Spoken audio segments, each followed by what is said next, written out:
We've officially reached that time of the year when you probably want to hold off on buying a new iPhone until the iPhone 16 and iPhone 16 Pro are announced. By the time you're watching this, we could be just a few weeks or maybe just a few days away from the Apple September event, where all the new iPhone models will be revealed, and they might have the type of upgrades that matter to you. I've been following the iPhone 16 rumors from even before the iPhone 15 came out last year, so let's talk about what you can expect and get excited for, specifically when it comes to the Pro models. The Pros are growing. Apple is really thinking big this year, as there have been multiple rumors that Apple is supersizing the iPhone 16 Pro phones.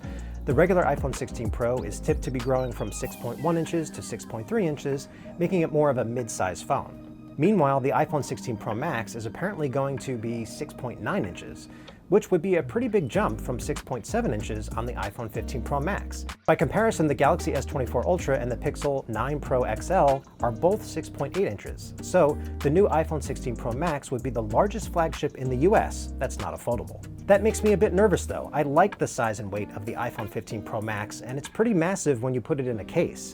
I'm definitely interested to see what shoppers think of these sizes if the rumors end up being true. While all iPhone 16 models are set to get Apple's new A18 chip, we're still likely to see a split between the regular and Pro phones. I'm expecting the iPhone 16 Pro and Pro Max to get an A18 Pro chip with more GPU cores.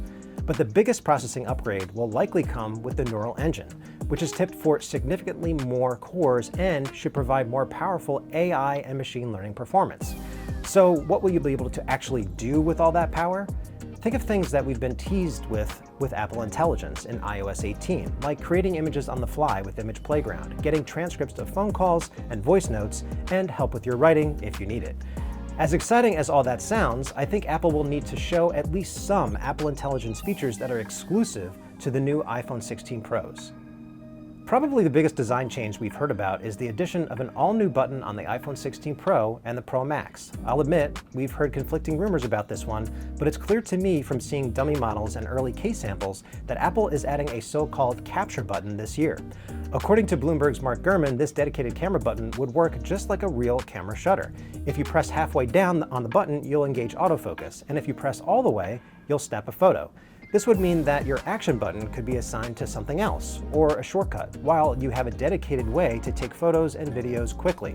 But that's not all. Apparently, swiping your finger over the capture button would zoom you in and out while shooting photos and videos. Now, it makes a lot of sense for this button to be exclusive to the iPhone 16 Pro and Pro Max, kind of like the action button was this year. But some rumors say it could end up on the iPhone 16 and 16 Plus too. Guess we'll just have to wait and see. While we're talking about design, I have some news about the iPhone 16 Pro colors. Apple is reportedly ditching the blue titanium model for a new desert titanium color. Think bronze or dark gold, which looks okay. Desert titanium would join the returning black, gray, and white options.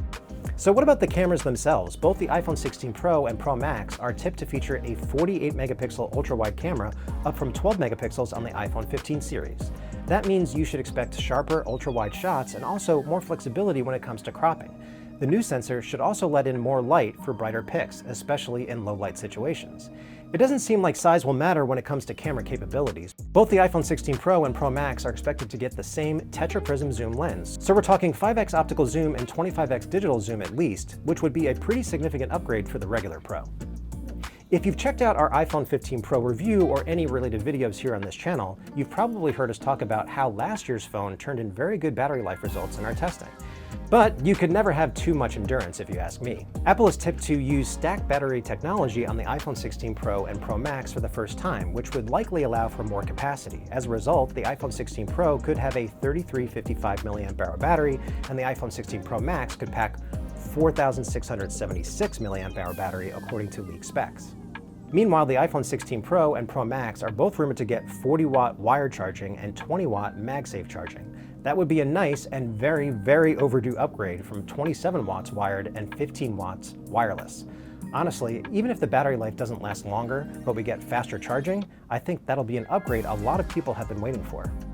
There's plenty of other rumors for the iPhone 16 Pro series, including a new thermal design to prevent overheating, a new 5G modem, and new Wi-Fi 7 connectivity. This video would probably be an hour just to go over all the rumors, so instead I made it super convenient and linked my page tracking them all in the description. I would definitely hit that subscribe button since we expect to be at the Apple event live to bring you hands-on impressions with the new iPhones and other launches, including the new Apple Watch 10. So be sure to check out our video on that from last week. Otherwise, for more Apple news, be sure to follow us at Tom's Guide across all of our social channels. For Tom's Guide, this is Mark Spoonhour.